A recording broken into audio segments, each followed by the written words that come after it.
غلام بکنے والا اللہ عزیز مصر بنا دیتا ہے.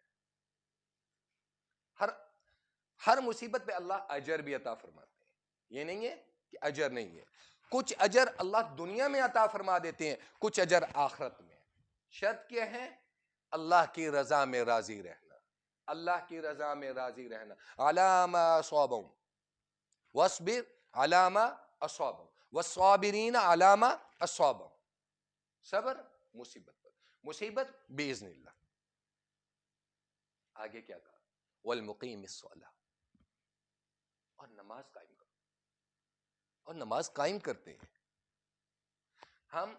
نماز, ہماری جو نماز ہے ہم ادا کرتے ہیں. قرآن میں ہر جگہ پر نماز کے بارے میں کیا کہا گیا؟ اقیم الصلاۃ, اقیم الصلاۃ, اقیم الصلاۃ. نماز قائم کرو, نماز قائم کرو. یہ نہیں ہے کہ مرغے والے چٹکلے مارے, ٹکرے ماری, ختم, نماز ادا ہو گئی. نماز میں پھر اب یہاں پر الذین اذا ذکر اللہ وجلت قلوبہم والی کیفیت کو یہاں والمقیم الصلاۃ سے ملا ہے کہ آپ کی کیفیت اللہ کے ذکر کی وجہ سے ایسی ہو جائے کہ آپ کے دلوں پر اللہ کا رعب ہو. پھر جب آپ نماز ادا کریں گے تو وہ نماز کیسی نماز ہوگی؟ وہ نماز ادا کی ہے تو اصحاب بدر نے کی ہے, وہ نماز ادا کی ہے احد والوں نے کی ہے. اللہ کی محبت, اللہ کی محبت بتائی ہے بدر والوں نے بتائی ہے, صحابہ نے بتائی ہے, احد والوں نے بتائی ہے, خندق والوں نے بتائی ہے. وہ اللہ کی محبت اگر بتائی ہے تو حسنین کریمین نے بتائی ہے. وہ اللہ کی محبت بتائی ہے تو صدیق نے بتائی ہے. وہ اللہ کی محبت اور مصیبتوں پہ صبر بتایا ہے تو عمر نے بتایا ہے, عثمان نے بتایا, حضرت علی نے بتایا. مقام ولایت کی ابتدا کہاں سے؟ حضرت علی سے ہے. اور حضرت علی جب نماز پڑھا کرتے تھے تو آپ کا جسم مبارک موم سے بھی زیادہ نرم ہو جاتا تھا. کس سے؟ موم سے بھی نرم ہو. کیوں؟ خشیت اللہ, اللہ کے ڈر سے, اللہ کے خوف سے. پھر نماز قائم کی ہے, نماز اگر قائم کی ہے تو پھر سیدنا حسین رضی اللہ تعالیٰ عنہ نے کربلا کے میدان میں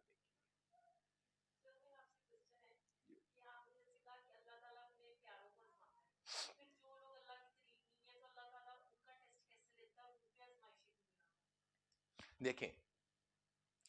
اللہ پورے قرآن میں جن جن کا اللہ نے ذکر کیے, ایمان والوں کو اللہ نے آزمایا. آزمایا کس کو جاتا ہے؟ آپ اپنے دشمن کو آزماؤ گی؟ آپ اپنے دشمن کا امتحان لو گی؟ کیوں؟ آپ کو پتہ ہے آپ کی اس کے ساتھ بات چیت ہی نہیں ہے, آپ کا اس کے ساتھ لنک ہی نہیں ہے, آپ کا اس کے ساتھ کوئی میل جول ہی نہیں ہے, تال میل ہی نہیں ہے.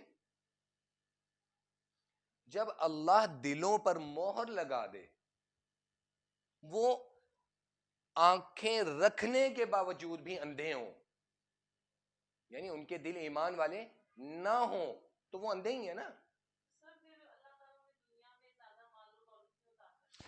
یہ اس سے بڑی آزمائش ہے. زیادہ مال و دولت یہ اس سے بڑی آزمائش ہے.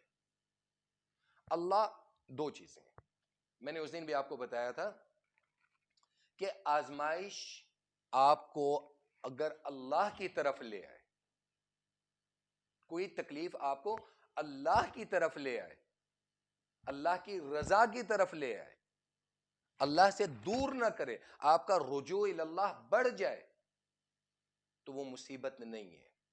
کہا تھا وہ اللہ کا کرم ہے. اب اس حوالے سے دیکھا جائے, اگر مال و دولت محنت سے حاصل ہوتی تو پھر میرے خیال میں ایک مزدور جو ہے اس سے زیادہ محنتی تو کوئی نہیں ہوتا. تو پھر مزدور کے پاس مال و دولت کیوں نہیں ہوتی؟ اس سے زیادہ محنتی ہے کوئی؟ تو اس کے پاس کیوں نہیں؟ مال و دولت کا جو تعلق ہے وہ اللہ کی تقسیم سے بھی ہے اور اللہ کے کرم سے بھی ہے. کہہ سکتے ہیں. اور اللہ نے ڈیسائیڈ کی ہے کہ اس کو میں جتنا زیادہ, میں نے اس دن آپ کو بتایا تھا کہ اللہ کے ہاں آزمائش کے پیمانے دو ہیں. ایک آزمائش ہے کثرت مال، کثرت نعمت، اتمام نعمت کر کے آزمایا جاتا ہے. حضرت ایوب علیہ الصلوۃ والسلام کو اللہ نے بیٹے بھی دیے ہوئے تھے، مال و دولت سے بھی نوازا ہوا تھا، بیویاں تھیں، بچے تھے، لاہور لشکر تھا. وہ سب دیا اور پھر ایک دم لیا بھی صحیح. جب لیا تو ایک وقت ایسا آ گیا کہ بالکل تنہا، اور جس میں کیڑے پڑ گئے تو اللہ نے اب وہاں پر کیا ان کو اللہ کی طرف رجوع نہیں کرنا چاہیے تھا؟ لیکن وہ رجوع اللہ کی طرف ہی رہا. حضرت زکریا آرے سے چیر گئے لیکن رجوع اللہ نہ ٹوٹا. حضرت حسین اگر بیعت کر لیتے یزید کی، لیکن جان بچ سکتی تھی نا، لاہور لشکر بچ سکتا تھا نا، بیوی بچے معصوم سارے بچ سکتے تھے نا، آل رسول بچ سکتی تھی نا. لیکن امت کو سبق دینا تھا، آنے والی نسلیں ہمیں اور آپ کو سبق دینا تھا کہ نہیں، حق کے سامنے، سچ کے سامنے ڈٹ جانا ہی حسینیت ہے. ورنہ اگر انہوں نے اپنی جان بچانی ہوتی یا اہل و عیال کی جان بچانی ہوتی کوئی مشکل نہیں. میرے نبی پر کم مصیبتیں آئی ہیں، میرے نبی پر کم آزمائشیں آئی ہیں. ایک بات. اور دوسری چیز جو سب سے بڑی اہم ہے، ہمارا جو یہ توکل ہے یہ بیسیکلی ڈسٹرب کہاں پہ ہوتا ہے؟ ہم ڈگمگاتے کہاں پر ہیں؟ جب ہم دین کو خود نہیں سمجھیں گے ہم یہاں پر ڈگمگا جائیں گے. ہم نے سارا کچھ چھوڑ دیا مولویت پہ، ہم نے سارا کچھ چھوڑ دیا مولوی صاحب پہ کہ whatever he is saying he is right. I think that وہ صحیح یا غلط ہے، ہم نے اس کی خود جستجو نہیں کی. مولوی کوئی پروفیشن نہیں ہے، لیکن ہم نے اسے پروفیشن بنا لی ہے. اور بنایا کیسے ہے؟ آپ لوگوں نے بنوایا. آپ نے اپنے لیے تو وہ پروفیشن چنا، وہ تعلیم چنی جس میں نمائش ہے، جس میں پیسے ہے، جس میں زیب و زیبائش ہے، جس میں گلیمر ہے، جس میں پوسٹیں ہیں، جس میں عہدے ہیں، جس میں رینک ہے. دین ہم نے چھوڑ دیا مولوی پہ. جب دین کی جستجو آپ خود کریں گے، آپ کو مولوی صاحب نے کبھی کہا ہے کہ ہاں بھئی آپ جنازہ نہ پڑھاؤ؟ ہر مسلمان، ہر بندہ مولوی ہے. ہر انسان کو چاہیے کہ اپنی بیٹی کا نکاح خود پڑھائے، اپنے بیٹے کا نکاح خود پڑھائے، اپنے باپ کو غسل خود دے، اپنے مردوں کو غسل خود دے، اپنے جنازے خود پڑھائے، اپنی آل اولاد کے کانوں میں کلمہ خود پڑھے، اذان خود دے. کہیں پہ مولویوں نے منع کی ہے؟ آپ کی ڈیوٹی ہے کہ نہیں ہے؟ کیا صرف اولاد پیدا کرنا ہی ڈیوٹی ہے؟ اولاد کو دین سکھانا نہیں ہے؟ یا مولویوں نے کبھی آپ کو منع کی ہے کہ ہاں بھئی آپ دین کی تعلیمات نہ سیکھیں؟ میں ہائی کورٹ چلا جاؤں، میں سپریم کورٹ چلا جاؤں، میں جتنا بھی قانون جانتا ہوں میں وہاں پہ بات کرنے لگوں، انہوں نے مجھے روک دینا ہے. انہوں نے کہنا ہے I think that you have licence or not. آپ کے پاس وکالت کا لائسنس ہے؟ جائیں پہلے وکالت کی ڈگری پوری کریں، لائسنس لیں، پھر آ کے یہاں روسٹم پہ بات کریں. کہنا کہ نہیں کہنا؟ میں ہاسپٹل چلا جاؤں اور میں کہوں کہ جی اس بیماری کا علاج مجھے آتا ہے، تو کیا وہ ڈاکٹر مجھے پریکٹس کرنے دے گا؟ وہ کہے گا آپ کے پاس میڈیکل کا لائسنس ہے؟ جائیں لائسنس لیں پھر بات کریں آپ میرے ساتھ. آج ہر دوسرا بندہ اٹھ کے دین پہ بات کرنے لگ جاتے ہیں، دین کی توجیحات پیش کرنے لگ جاتے ہیں، دین کا مذاق بنانے لگ جاتے ہیں. تو کیا تمہارے پاس ڈگری ہے؟ اگر نہیں ہے تو پھر دین کا ٹھیکیدار پھر مولوی کو ہی رہنے دو. ورنہ جاؤ پہلے دین کی تعلیم لو، ڈگری لو، پھر آ کر بات کرو. اپنی 1.5 انچ کی مسجد جس کا جو دل آتا ہے اس نے بنائی ہوئی ہے، اور پھر بعد میں کل کو بات بھی مولوی پہ کرتے ہو. دیتے کیا ہو مولوی کو؟ دینا بھی کچھ نہیں ہے، تانو تشریح بھی اسی پہ کرنی ہے. فرقہ واریت جی مولوی کی وجہ سے. اچھا، اور اس کے بعد دہشت گردی مولوی کی وجہ سے، تنگ نظر مولوی ہے، ہر کوئی مولوی ہے. آپ کیا ہو؟ آپ کے کیا فرائض ہیں؟ مت چھوڑو سارا کچھ مولوی پہ، دین سیکھو. رسول اللہ صلی اللہ تعالی علیہ وسلم کے زمانے میں صحابہ نے اسپیسیفائی کیا ہوا تھا کہ جی فلاں بندہ آئے گا وہ جنازہ پڑھائے گا. ہر صحابی نکاح پڑھا سکتا تھا, ہر صحابی نماز پڑھا سکتا تھا, ہر صحابی اذان اپنے بچوں کے کانوں میں دے سکتا تھا, ہر صحابی جنازہ پڑھا سکتا تھا, ہر صحابی اپنے مردوں کو غسل دے سکتا تھا.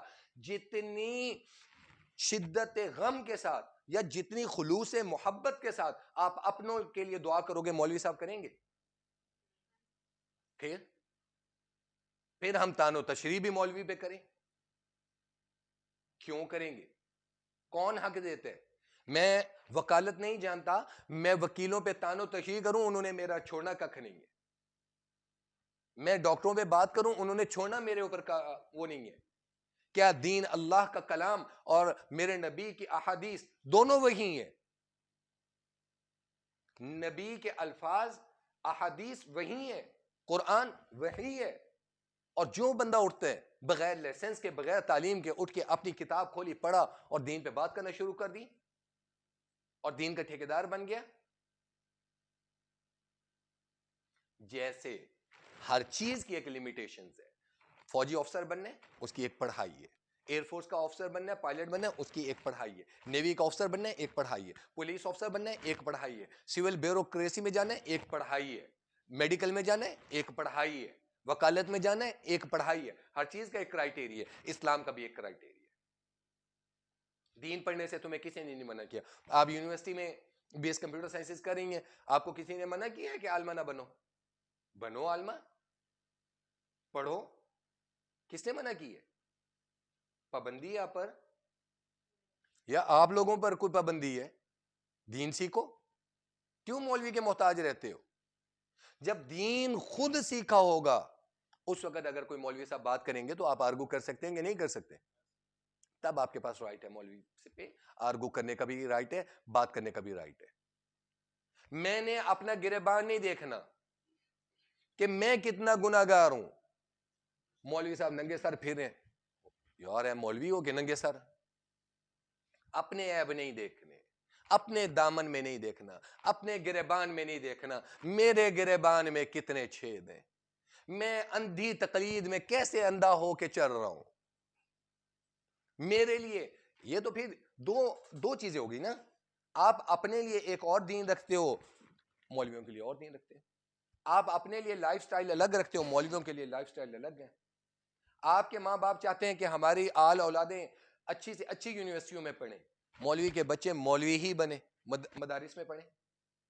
لیکن آپ چاہتے ہو رہیں ہم اعلی معاشرے میں. آپ دین والے ہوں گے آپ اسمبلیوں میں جائیں, آپ دین والے ہوں گے ایسے عہدوں پر بیٹھیں, آپ چینج لاؤ گے, نوجوان نسل چینج لائے گی, اکابرین چینج لائیں گے. بزرگ وہ اپنی اولادوں کو دنیاوی تعلیم بھی دیں, دین کی تعلیم بھی دیں. پھر وہ اولادیں جب ایک اعلیٰ منصب اعلیٰ عہدوں پر جا کر بیٹھیں گی تو اسلام والا معاشرہ قائم کر سکیں گے. اکیلے رسپانسبلٹی مولوی کی نہیں ہے.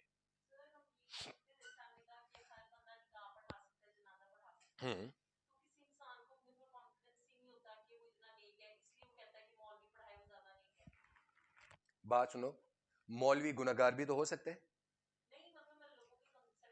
آپ لوگوں کے کانسیپٹ کی بات کر رہی ہیں. ایک باپ سے زیادہ مخلص اپنی بیٹی کے لیے کوئی ہوگا؟ اس باپ کے خلوص کی قیمت کوئی لگا سکتے ہیں؟ وہ باپ دیندار ہو کر جو اپنی بیٹی کو دعاؤں کے ساتھ رخصت کرے گا, وہ زیادہ آپ کے لیے سب سے بڑے پیر و مرشد آپ کے ماں باپ ہیں. میں نے اس دن بھی آپ کو بتایا تھا کہ نہیں بتایا تھا؟ جو آپ کے والد آپ کا نکاح پڑھیں گے اور دعاؤں کے ساتھ رخصت کریں گے, وہ مولوی صاحب ان میں وہ فرط محبت ہوگی؟ بات ختم. اب نیک یا متقی یا وہ پرہیزگاری والی بات ایک الگ ہے, وہ تقوی والی بات الگ ہے. میں یہ نہیں کہتا کہ علماء سے یا اکابرین سے دعا نہیں کروانی چاہیے, میں اس چیز کے خلاف نہیں ہوں. میں یہ بھی نہیں کہہ رہا کہ نیک بندوں سے دعا نہیں کروانی چاہیے. صحابہ رضوان اللہ تعالی علیہم اجمعین نے رسول اللہ صلی اللہ تعالی علیہ وسلم سے یہ نہیں کہا کہ آپ ہماری مشکل حل کریں، یہ ضرور کہا ہے یا رسول اللہ اللہ کے حضور ہماری سفارش کرے، یا رسول اللہ ہم اس مشکل میں ہمارے لیے دعا فرمائے. کہا ہے کہ نہیں کہا؟ نیک لوگوں سے، اکابرین سے دعا کروانی چاہیے.